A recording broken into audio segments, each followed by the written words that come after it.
ಈಗ ಸಿಗ್ತಾ ಇರೋ ಮಾಹಿತಿ ಪ್ರಕಾರ 15ಕ್ಕೂ ಹೆಚ್ಚು ಯುದ್ಧ ನೌಕೆಗಳಿಂದ ಬ್ಲಾಕ್ ಮಾಡಿದ್ದಾರೆ ಅಂತ. ಟ್ರಿಪೋಲಿ LHA-7 ಅಂತ. ಟ್ರಿಪೋಲಿ ಬಗ್ಗೆ ನಿಮಗೆ ನಾನು ಈ ಹಿಂದೆ ಮಾಹಿತಿ ಕೊಟ್ಟಿದ್ದೆ. ಸ್ಪೆಷಲಿ ಇದನ್ನ ತೇಲುವ ಟ್ಯಾಂಕ್ ರೀತಿನಲ್ಲೇ ತೇಲುವ ಏರ್ಬೇಸ್ ಅಂತ ಕರಿಬಹುದು. ಅಂದರೆ ಇಲ್ಲಿಂದಲೇ ಫೈಟರ್ ಜೆಟ್ಗಳೆಲ್ಲ ಟೇಕ್ ಆಫ್ ಲ್ಯಾಂಡ್ ಆಗ್ಬೋದು, ಮತ್ತು ಯಾವುದಾದ್ರೂ ಸುತ್ತಮುತ್ತ ಇರುವಂತಹ ಶಿಪ್ಗಳಿಂದ ಶತ್ರು ಪಡೆಗಳು ಬಂದರೆ ಇಲ್ಲಿಂದಲೇ ಅವ್ರ ವಿರುದ್ಧ ಮಿಸೈಲ್ಗಳನ್ನು ಲಾಂಚ್ ಮಾಡುವಂತಹ ಕೆಪಾಸಿಟಿ ಇರುತ್ತೆ.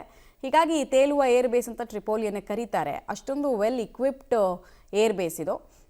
ಸೊ ಅದು ಕೂಡ ಬಂದಿದೆ. ಅದ್ರ ಜೊತೆಗೆ ಟೋಟಲಾಗಿ ಒಂದು 15 ನೌಕೆಗಳನ್ನ ಕಂಪ್ಲೀಟಾಗಿ ಸುತ್ತುವರೆದು ಬಿಟ್ಟಿದ್ದಾರೆ ಹಾರ್ಮೋಸ್ ಜಲಸಂಧಿ ಸುತ್ತಮುತ್ತ ಅನ್ನೋದು ಗೊತ್ತಾಗ್ತಾ ಇದೆ. ಸೊ ಕದಲ್ದೇ ಇರೋ ರೀತಿ ನೋಡ್ಕೊಳ್ತಾರೆ ಇರಾನ್ ಅಂತ.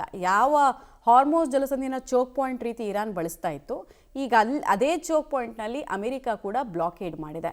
ಇದಕ್ಕೆ IRGC ಕೊಡುವಂತಹ ಉತ್ತರ ಏನು? ಅವರು ಒಂದು ವೇಳೆ ಈ ಶಿಪ್ಗಳನ್ನೇ ಉಡಾಯಿಸ್ಬಿಡ್ತೀವಿ ನಾವು ಅಂತ ಮುಂದಕ್ಕೆ ಬಂದರೆ ಯುದ್ಧ ಇನ್ನಷ್ಟು ಘನಘೋರ ಸ್ವರೂಪದಲ್ಲಿ ಆಗಬಹುದು.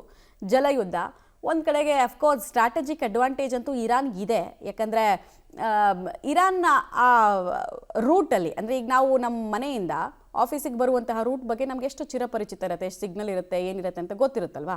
ಹಾಗೆ ಇರಾನ್ ಕೂಡ ಇಲ್ಲಿ ಪ್ರತಿದಿನ ಟ್ರಾವೆಲ್ ಮಾಡೋದ್ರಿಂದ ಅವರಿಗೂ ಕೂಡ ತುಂಬ ಪರಿಚಯ ಇದೆ ಈ ರೂಟ್ ಬಗ್ಗೆ. ಅಮೇರಿಕಾದವರು ಈ ರೂಟ್ ಮೂಲಕ ಹೋಗೋದು ಬರೋದು ಪೆಹರೆ ಹಾಕೋದು ತುಂಬ ರೇರು. ಹೀಗಾಗಿ ಈ ಸ್ಟ್ರಾಟಜಿಕ್ ಅಡ್ವಾಂಟೇಜನ್ನು ಹೇಗೆ ಬಳಸ್ಕೊಳ್ಳುತ್ತೆ ಇರಾನ್ ಅನ್ನೋದನ್ನು ನೋಡಬೇಕು. ಬಟ್ ಅಮೆರಿಕ ಅಂತೂ ಸುಮ್ಮನೆ ಕೂತ್ಕೊಳ್ಳುವಂತಹ ಮಾತಿಲ್ಲ ಅನ್ನೋದನ್ನು ಹೇಳಿದೆ. ಹಾರ್ಮೋಸ್ ಜಲಸಂಧಿಯಲ್ಲಿ ಒಟ್ಟು 8 ದ್ವೀಪಗಳು ಬರುತ್ತೆ. 7ರ ಮೇಲೆ ಇರಾನ್ನ ಕಂಟ್ರೋಲ್ ಇದೆ, 1 ಒಮಾನ್ನ ಕಂಟ್ರೋಲ್ನಲ್ಲಿದೆ. ಆದರೆ 8ರ ಪೈಕಿ 3 ನಮಗೆ ಸೇರಿದ್ದು ಅಂತ ಒಮಾನ್ ಪ್ರತಿಪಾದಿಸ್ತಾ ಇರುತ್ತೆ. ಬಟ್ ಅಲ್ಲಿಂದ ಅಮೆರಿಕದ ಫೈಟರ್ ಜೆಟ್ಗಳನ್ನ ಟಾರ್ಗೆಟ್ ಮಾಡಿ ಹೊಡೆಯುವಂತಹ ಸಾಧ್ಯತೆ ಇದೆ. ಕಾರಣ ಹಾರ್ಮೋಸ್ ಅನ್ನೋ ಐಲ್ಯಾಂಡ್ನಲ್ಲೂ ಕೂಡ IRGCಯ ದೊಡ್ಡ ಸೈನಿಕರು ಇದ್ದಾರೆ.